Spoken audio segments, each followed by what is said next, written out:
Okay, when you're ready, Okay. come.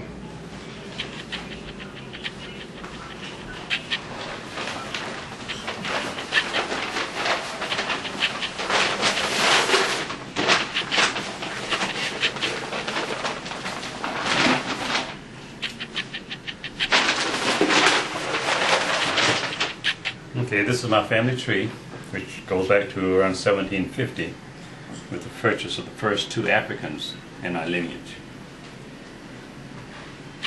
I've been working on this tree for approximately 35 years, assembling all the names and the families in it. And if you look here, the first two Africans, a man and a woman, who were given the names Janie and Toonie. I later learned their tribes through the miracle of DNA testing. The Janie Toonie had 8 children. The 8 children had 32 children. 32 had 90-some. The 90-some had 100 and some, right down through, I think it's the 10th generation is being born now. I am the 7th generation from the first two original Africans. And here is my family. My father is in this generation. His mother, Maggie,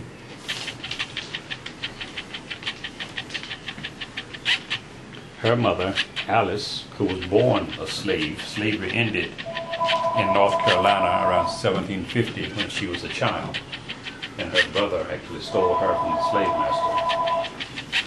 Alice's mother, Caroline. Caroline was the granddaughter of the first two Africans through Peggy Janie Toonie. There were 2 rapes in the plantation. Peggy was raped by the slave master behind the fodder stack. Fodder is winter cow feed. And if you come further over, another ancestor through my mother's line goes back to this lady, Harriet, who is of the Aka tribe from northeastern Cameroon and Central African Republic. She was actually a pygmy, and her mother was raped in the kitchen by the slave master, which resulted in that line coming down. Thus far, we have identified 3 tribes: the Biafra tribe from Central African Republic, northern Cameroon. The first male came from the Umbundu tribe in Angola, and the first woman was Tikar from northern Cameroon. And from these 2 slaves, they have over 1,000 descendants throughout the United States now. And there you have it. It's just, without the miracle of DNA and the Okay, thank you. oral tradition that's handed down from Africa, this would have been lost to history. I have some cracks. I spoke to one lady, one distant cousin, if I can find her. Huldah Jane was born in 1898. As I began my research, she was in her middle 80s then, and she reclined on a couch and said, "Well, I'm just going to talk while you write." And she gave me the names from the first 2 Africans to the children that were being born at that time, which encompasses 1, 2, 3, 4, 5, 6 generations. And she had all these names and their places of origin here in the States. And she was able to give them to me orally, which is the only reason that I'm able to have such a complete family tree.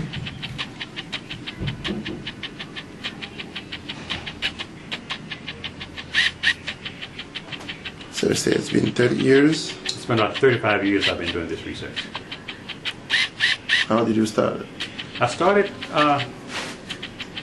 by trying to, everyone talked about the first 2 Africans, the first 2 slaves. And I went back trying to find out who they were.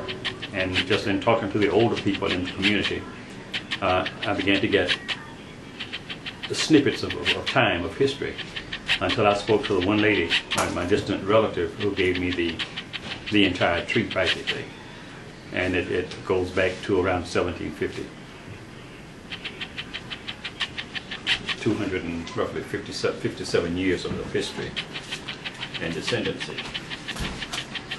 So how's the DNA is fitting with all these things? How's the DNA? Well, several years ago, after I had done all this and pretty much assembled the tree, my wife and I both took DNA blood test to determine our African ancestry. And my DNA came back on my mother's side, Biaka, a pygmy tribe from northeastern Cameroon, and on my father's mother's side to the Tikar tribe in northern Cameroon.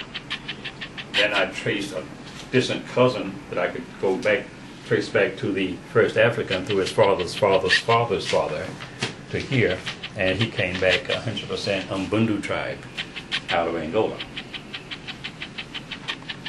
So in my community, there were approximately 150 people in North Carolina. We have 3 African tribes represented so far. And as I continue the research, hopefully I will be able to identify up to 5 other tribes based on the last names in the community. Each last name means that family came from a different farm. North Carolina, eastern North Carolina didn't have plantations, they had farms. And as such, they didn't have large slave holdings. This guy, Jesse Batts, started his slave holdings with these 2 Africans, and other farms did similar things. They were small-scale operations, small-scale slavery operations, you might say. So where do you want to take this now? Like, where is this going? Where is this going? Well, it's being reproduced now digitally. And it will be, I will maintain a master copy for myself for historical purposes, and I will send a copy back to my community where it will be mounted hopefully in the community center where the people, especially the younger generations, can look at it and know that they aren't just from North Carolina, they're from Africa. But more than that, they're from a specific country in Africa, a specific tribe in that country, which goes down to a specific area of that country. Yes. Okay, wait. Okay, you're rolling now. And then after taking our DNA and realizing that we were both from the nation of Cameroon, my wife is from the Biaka tribe, and I'm from the Tikar tribe, we had the opportunity to travel to Cameroon and actually visit our tribal homelands. 10-day trip that was sponsored by a group called the Ark Jammers and the Cameroonian government. And for 10 days we toured the country. We met the chiefs, the sultan, the fawns. We met the leaders of the various tribes. We were entertained. We were welcomed as returning children, sisters and brothers. They cried, we cried. There were more tears shed on that trip than I've ever seen shed in one place. It was a truly life-changing experience for me, for sure, for everyone on that trip. We went back again last year for the second time, where we toured the northern part of the country, my part, the Tikar tribes, and I met my tribal leaders, my distant sisters and brothers and relatives, and again, we're all welcomed with open arms as returning family members. And we will go back again this year, specifically to Kribi, where we were gifted land by a wonderful man in Cameroon, Nathan Sim.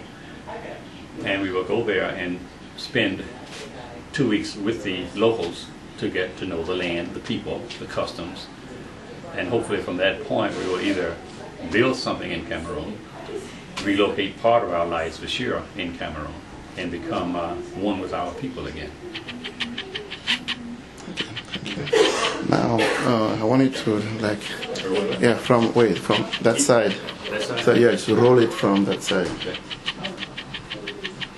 Just roll like yeah.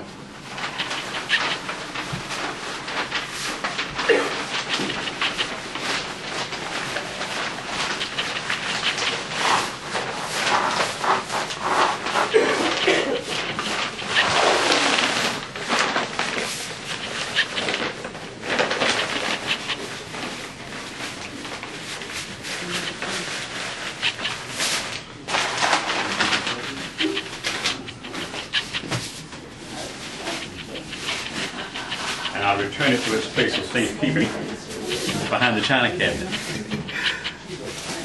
Okay, cool. Thank you. Next week.